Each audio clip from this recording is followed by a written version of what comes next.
ఈ ప్రభుత్వం కాంగ్రెస్ ప్రభుత్వం అనుకున్నాం. దశాబ్దాలుగా తెలుగుదేశం పార్టీ వ్యతిరేకంగా ఉన్న అనేక మంది అభ్యర్థులు కూడా ఈరోజు రాష్ట్ర భవిష్యత్తు దృష్ట్యా తెలుగుదేశం పార్టీ వైపు, చంద్రబాబు నాయుడు గారి వైపు చూస్తున్నటువంటి పరిస్థితి ఈరోజు రాష్ట్రంలో చూస్తా ఉన్నాం. ఒకసారి ఒక మంచి ఆలోచన చేయమని కోరుతా ఉన్నాం. పార్లమెంట్ సభ్యులుగా పెంబసాని చంద్రశేఖర్ గారు విదేశాల్లో నివసిస్తూ కోట్లాది రూపాయలు సంపాదించి కూడా ఈ ప్రాంతానికి సేవ చేయాలి, ఉత్తరప్రదేశానికి సంబంధించి పెద్ద ఎత్తున సేవ చేయాలని ఈరోజు గుంటూరు పార్లమెంట్ సభ్యులుగా తెలుగుదేశం పార్టీ తరఫున పోటీ చేస్తా ఉన్నారు. శాసనసభ్యులుగా శ్రీ బోర్ల రామాంజనేయులు గారు ఈ ప్రాంతానికే కలెక్టర్ గా పనిచేయటం, సమస్యల మీద అవగాహన కలిగినటువంటి వ్యక్తి. మరి ఐఏఎస్ చదవడమే కాకుండా గుంటూరు ప్రాంతంలోనే సమస్యలకు సంబంధించి పరిష్కరించే వ్యక్తి మనకి రావటం అదృష్టంగా భావిస్తా ఉన్నాం. పార్లమెంట్ సభ్యులుగా, శాసనసభ్యులుగా వీరి ఇద్దరిని అత్యధిక మెజార్టీతో గెలిపించే కార్యక్రమం చేయమని ఈ సందర్భంగా ఈ ప్రాంతానికి సేవ చేసిన వ్యక్తులుగా మిమ్మల్ని అందరినీ కోరుతా ఉన్నాను. సవరత్తయ్య గారు ఈ ప్రాంతానికి 5 సార్లు సేవ చేసే కార్యక్రమం చేశారు, నేను చేశాను నాకు చేయగలిగినంత వరకు ఆ రోజు సంబంధించి. ఈ ప్రాంత సమస్యల మీద అవగాహన కలిగినటువంటి వ్యక్తులు మేమంతా కూడా. అబ్బినేగుంటపల్లి గ్రామానికి సంబంధించి అత్యధిక మెజార్టీ ఇచ్చే కార్యక్రమం దయచేసి చేయమని కోరుతా ఉన్నాం. నాతో పాటు పనిచేసినటువంటి వ్యక్తులు కూడా ఇంకెవరన్నా కాంగ్రెస్ పార్టీలో కానీ వైఎస్ఆర్ కాంగ్రెస్ పార్టీలో ఉంటే దయచేసి ఒక మంచి ఆలోచన చేయండి. ఈ రోజు నడుస్తున్నటువంటి ప్రభుత్వం కాంగ్రెస్ పార్టీతో ఆ రోజు ఆలోచన తగ్గుతున్నటువంటి ప్రభుత్వం కాదని ఒకసారి గుర్తు పెట్టుకోండి. జగన్మోహన్ రెడ్డి గారి ప్రభుత్వం అంటే ఒక విధ్వంసక ప్రభుత్వం, ఈ రోజు అరాచక పాలన వెళ్తా ఉన్నటువంటి ప్రభుత్వం. ఇలాంటి పరిస్థితుల్లో ఒక మంచి ఆలోచన చేసి వీరిద్దరిని అత్యధిక మెజార్టీతో గెలిపించే కార్యక్రమంలో కీలక పాత్ర వహించమని కోరుకుంటూ మిమ్మల్ని అందరినీ వేడుకుంటూ సెలవు తీసుకుంటా ఉన్నాను. Thank you.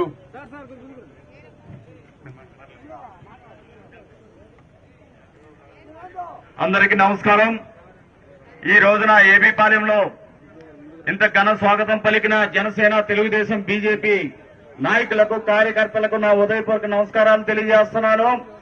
ఈ రోజున ఈ గ్రామంలో ఎంపీ అభ్యర్థి అయినటువంటి పెంబసాని చంద్రశేఖర్ గారు, ఎమ్మెల్యే అభ్యర్థి అయినటువంటి బోర్ల రామాంజనేయులు గారికి, నా రాజకీయ గురువు అయినటువంటి డాక్టర్ మాకినేని పెద్దరత్తయ్య గారికి నా ఉదయపూర్వక నమస్కారాలు తెలియజేస్తూ ఈ రోజున ఇంత భారీ కార్యక్రమానికి చేపట్టిన ఈ గ్రామ ప్రజలందరికీ నా ఉదయపూర్వక నమస్కారాలు తెలియజేస్తున్నాను. పవన్ కళ్యాణ్ గారు ఈ రోజున పేద ప్రజలకి అండగా ఉండి రాష్ట్రంలో చనిపోయిన కౌలు రైతులకు కొన్ని కోట్ల రూపాయలు ఇవ్వటం జరిగింది. పవన్ కళ్యాణ్ గారు ఈ రోజున తెలుగుదేశం పార్టీకి మద్దతిచ్చి ఈ జగన్ రెడ్డి పాలనను తరిమి కొట్టాలనేసేసి రాష్ట్రం నుంచి మన పత్తిపాడు నియోజకవర్గం నుంచి అభ్యర్థుల్ని తరిమి కొట్టే విధంగా చేయాలనేసేసి మీ అందరికీ నమస్కారాలు తెలియజేస్తూ మీ దగ్గర సెలవు తీసుకుంటున్నాను. జై జనసేన, జై తెలుగుదేశం, జై బీజేపీ. అమ్మా టైం లేదు, ఫాస్ట్ గా వెళ్దాం. ఒక్క నిమిషం.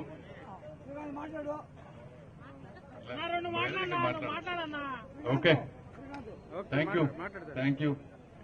ఏంటో కానీ ఏబీపాలెంలో ఏదో తెలియని శక్తి ఉంది. ఎందుకంటే ఇక్కడ నాకు తెలిసి ముగ్గురు మహానుభావులు ఉన్నారు. ఒకళ్ళు నిజాయితీకి మారు పేరైనటువంటి మాకినేని పెదరత్తయ్య గారు, రెండోది మంచితనానికి మారు పేరైనటువంటి నాయకత్వ లక్షణాలు ఉన్నటువంటి మన వెంకటరమణ గారు ఉన్నారు. మూడో వ్యక్తి మానవత్వానికి మారు పేరైనటువంటి యోగి చిమట అని డల్లాస్ లో నా ఫ్రెండ్ ఆయన ఉన్నారు.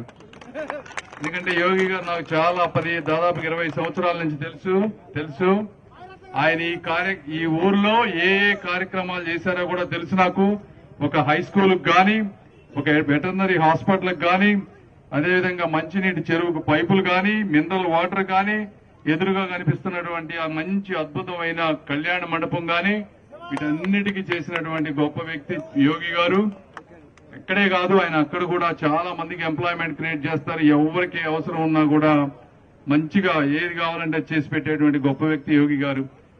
అదేవిధంగా ఈ గుడి చూస్తా ఉంటే చాలా బాగుంది. గుడి కూడా మాకినేని పెదరత్తయ్య గారు ఎంతో శ్రద్ధ తీసుకొని చేసినట్టున్నారు. ఇది సార్ మనం వెళ్లిపోయినా కూడా ఇవన్నీ ఉండిపోతాయి, ఎప్పటికీ తరతరాలుగా మీ పేరు గుర్తుంటుంది. కాబట్టి ఇలాంటి మంచి పనులు చేయాలని అందరినీ కోరుకుంటా ఉన్నాను. నేను చెప్పేది ఏంటంటే, నేను కూడా ఆ ప్రాంతం నుంచి వచ్చిన వ్యక్తిని కాబట్టి, ఎన్ఆర్ఐని కాబట్టి, యోగి గారు ఏ విధంగా అయితే ఒక గ్రామాన్ని దత్తత తీసుకొని చేశారో, మిగిలిన చాలా మంది కూడా ఈ మధ్య 20 ఏళ్లలో అమెరికా వెళ్లి సక్సెస్ అయ్యారు. అందరికీ 45-50 ఏళ్లు వచ్చినాయి. ఇప్పుడు పిల్లలందరూ వాళ్ళ కాలేజీలకు వెళ్ళిపోతా ఉన్నారు. వెళ్లిపోయిన తర్వాత వాళ్ళకి అర్థమవుతుంది ఏదో ఒకటి మనం మళ్లీ వెనక్కి వచ్చి ఇది చెయ్యాలనేటువంటి ఆశ పుట్టేది ఈ టైంలోనే. ఇలాంటి సమయంలో సమర్థవంతమైన నాయకులు గనక ఇక్కడ ఉండి వాళ్ళని కోఆర్డినేట్ చేసుకుని యోగి గారు లాగా నిధులు కనుక తీసుకురాగలిగితే ప్రతి గ్రామం ఎంతో అభివృద్ధి చెందుతుంది.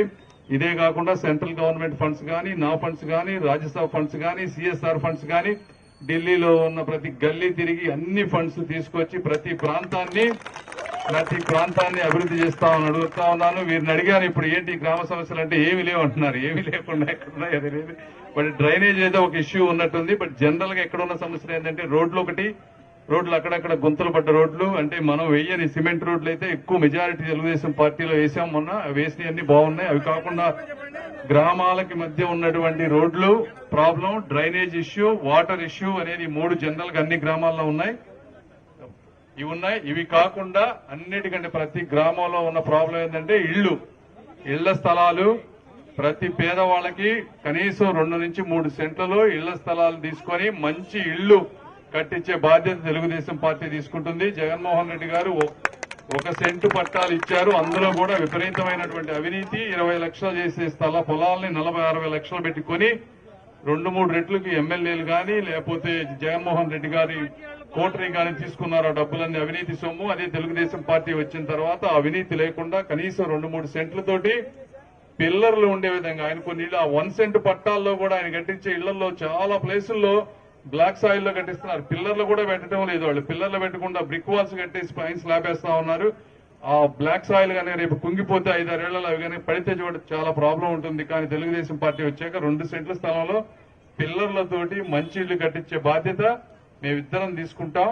దానికి అవసరమైన ఫండ్స్ స్టేట్ గవర్నమెంట్ కానీ, సెంట్రల్ గవర్నమెంట్ కానీ, లేకపోతే ఒక్కొక్క ఇళ్లని ఒక్కొక్క యూనిట్ లాగా తీసుకొని ఒక ఎన్ఆర్ఐకి అటాచ్ చేసి వాళ్ళు ఒక 2 లక్షలు కనుక ఇవ్వగలిగితే వాళ్ళ పేరు పెట్టుకునే విధంగా చేసి ప్రతి పేదవాడికి చుట్టుపక్కల ప్రాంతంలో ఇళ్లు ఉండే విధంగా చేసే బాధ్యత మేము తీసుకుంటామని మీ అందరికీ తెలియజేసుకుంటూ మీ అపూర్వ అభిమానానికి కృతజ్ఞతలు తెలుపుకుంటూ సెలవు తీసుకుంటున్నాను. Thank you.